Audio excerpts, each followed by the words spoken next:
My name is Matt.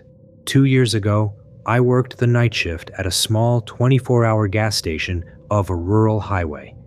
It was the kind of place you only stopped at if you were desperate. A lonely little island of light in the middle of dark fields and trees. On clear nights, you could see every star.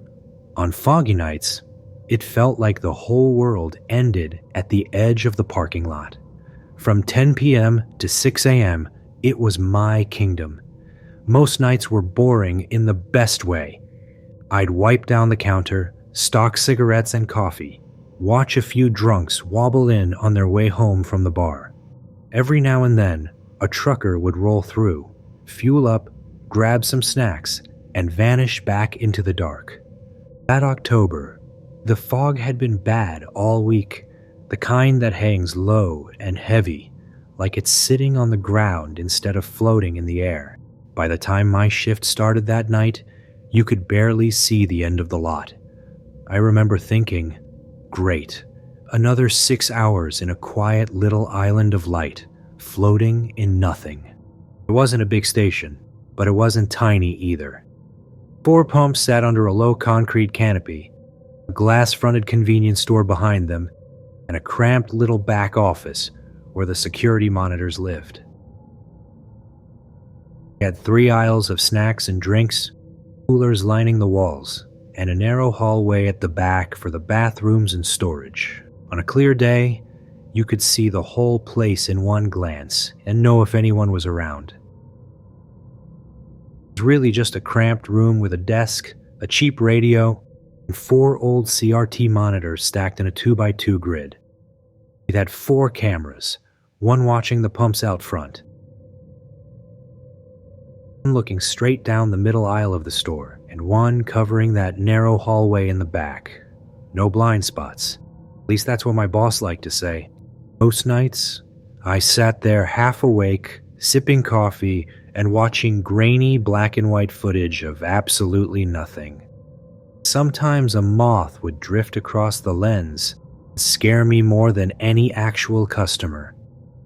That night, the fog outside had already swallowed most of the lot.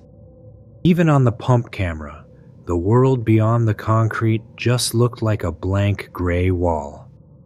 It was quiet, warm, and just boring enough that I started slipping into that weird half-dream state you get on long night shifts. It was a little after 3 a.m. when something finally changed.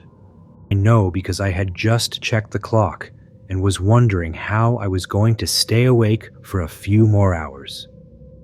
I glanced back at the monitors, not really expecting anything. At first, I thought my eyes were playing tricks on me. On the top left screen, the one that watched the pumps, there was a shape that hadn't been there before. It was a car, or at least it looked like one. Just a dark lump parked beside the nearest pump, half eaten by fog. No headlights, no taillights, no shine on the windows. Just this dull shadow where there hadn't been anything a minute ago. The weird part was, I hadn't heard a thing. No door chime from the front. No engine. No tires on the gravel. The little motion sensor by the door hadn't beeped either. According to my ears, nobody had arrived. According to the pump camera, someone was sitting right outside. I told myself the camera was probably glitching. Those old CRTs froze or flickered all the time. I blinked a few times, leaned in, and watched the feed. The car was still there, a dark smudge in the fog beside the pump. If someone really had pulled in, they hadn't come inside. Maybe they were just sitting out there with the engine off. Maybe they were asleep. Maybe they were watching me. That thought bothered me more than I wanted to admit. I stood up, stretched my back, and stepped out of the office into the main store. The hum of the coolers and the buzz of the overhead lights suddenly felt too loud. When I reached the front windows, the fog was pressed right up against the glass. I could just barely make out the pumps, 2 pale shapes drifting in the mist.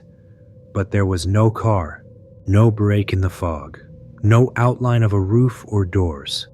Just empty concrete and that thick, rolling white.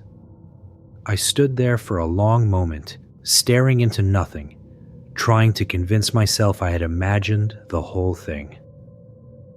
I backed away from the glass and went straight back to the office, telling myself I was tired, that it had to be a trick of the fog and the reflections. When I sat down and looked at the monitors again, my stomach dropped. The car was still there on the pump camera. Same dark shape beside the nearest pump, sitting in exactly the same place, like the feed had never moved on at all, even though I knew time had passed. The driver's side still faced the camera, but the windows were just black. No glare, no light, no hint of anything inside. I flipped through the other feeds just to make sure nothing else had changed. Front doors, closed. Aisles, empty. Hallway, empty. No movement, no blur, no weird shadows. Just that one screen with a car that didn't seem to exist anywhere except in that grainy little square. I leaned in closer to the pump monitor until my forehead was almost touching the glass. I had the strongest feeling that whatever was inside that car was leaning in too, staring back at me through 2 layers of fog and static. The car was still there on the pump camera. Same dark shape beside the nearest pump, sitting in exactly the same place, like the feed had never moved on, even though I knew it had. I don't know how long I stared at that screen.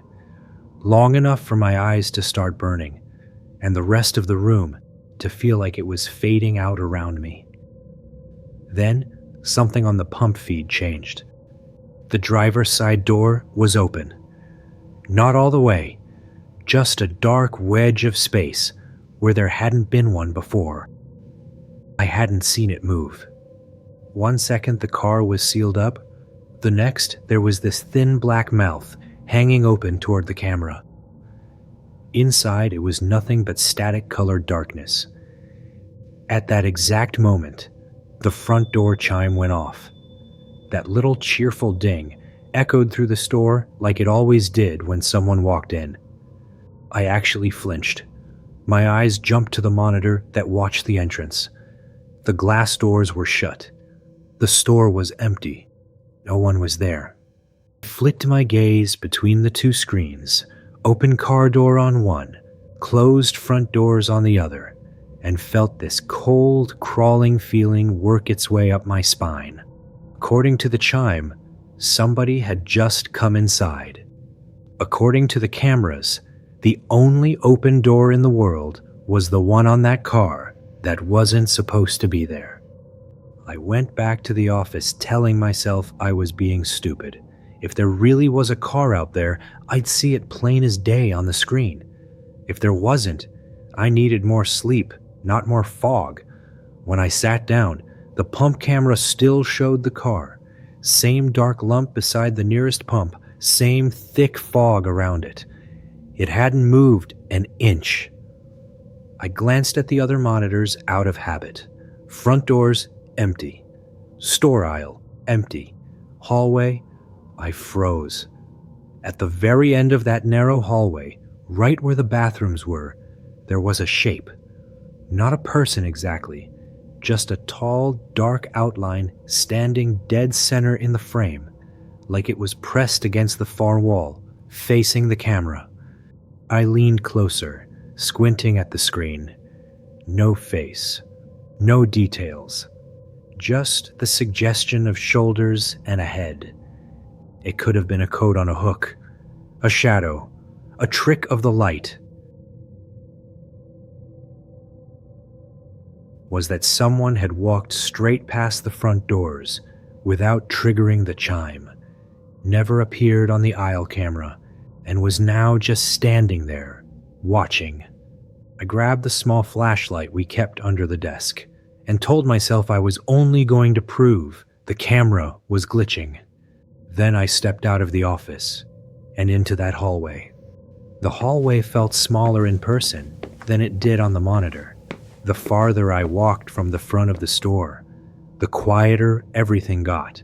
The hum of the refrigerators faded behind me until all I could hear was the buzz of the ceiling lights and the soft squeak of my shoes on the tile. Halfway down, I stopped and glanced back toward the main store.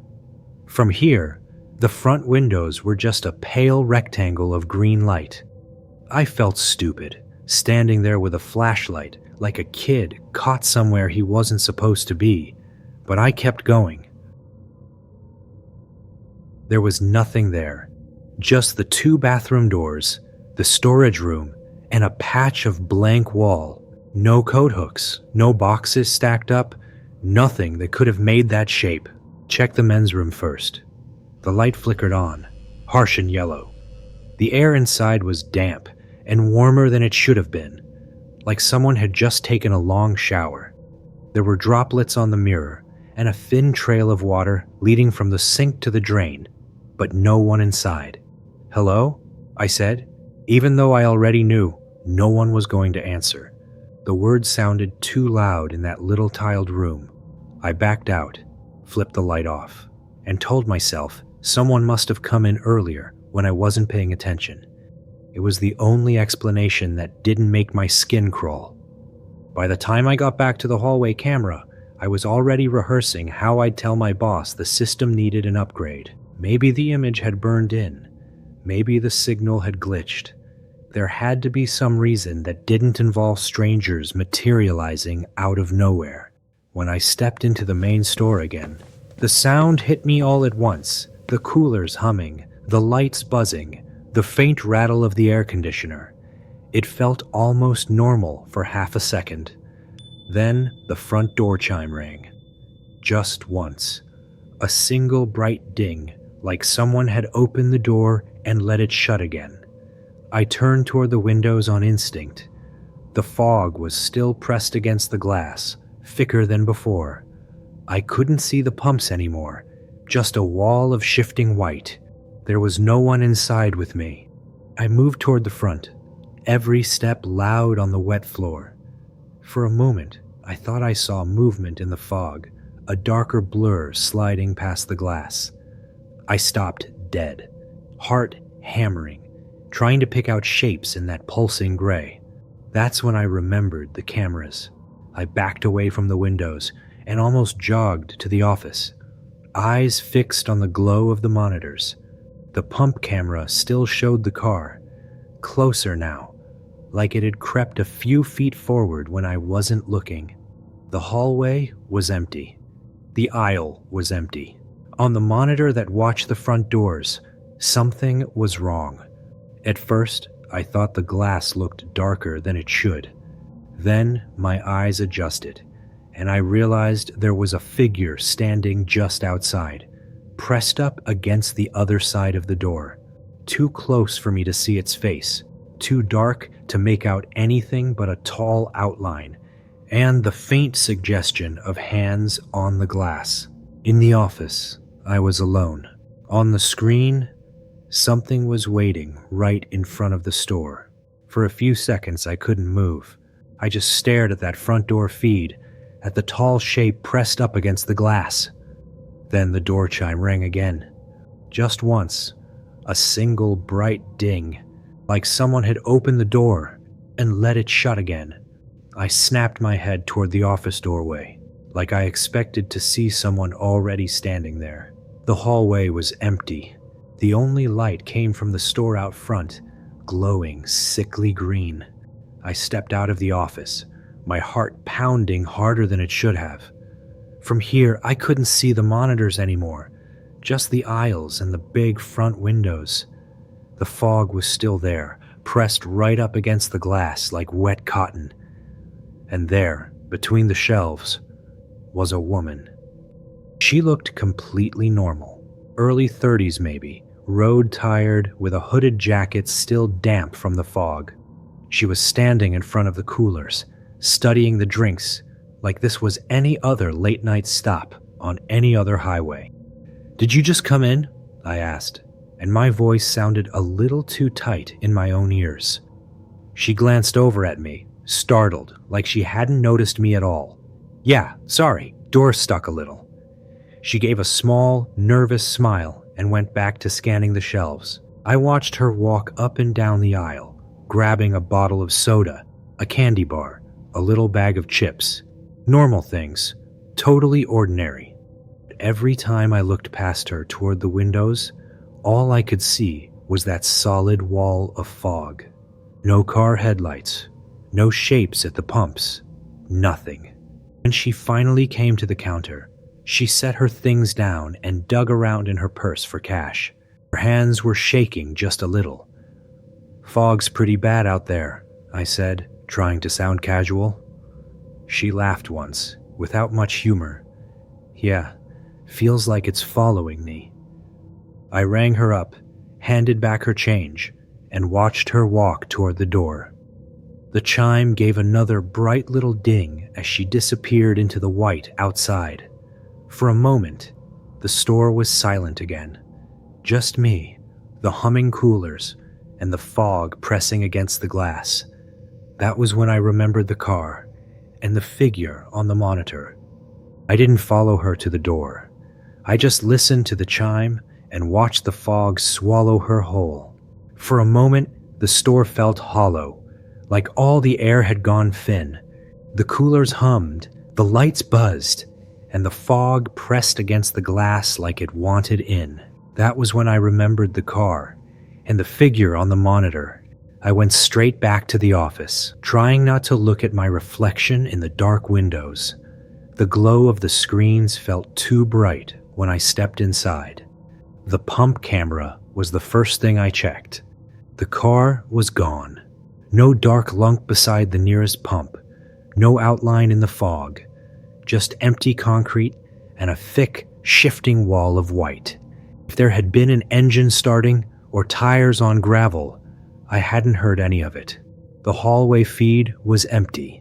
The aisle feed was empty. On the front door camera, the glass looked wrong. There was no clear figure anymore, but the fog on that monitor seemed darker right at the entrance, like a stain on the screen, or like something on the other side of the glass was still standing just out of focus. I sat there, watching, waiting for something to move. Nothing did. Out in the store, the lights buzzed. Somewhere in the walls, the pipes clicked. The clock above the door said I still had hours to go before dawn. Walking out into that fog felt worse than staying under the lights, so I stayed in that chair and watched the screens until the sky finally started to turn gray. I never went back to that station. Later that day, when I was finally home, I called my boss and told him he could mail my last paycheck to me. Somebody else could worry about the night shift. I still don't know if that woman was running from whatever was out there in the fog, or if it just borrowed her for a little while so it could come inside.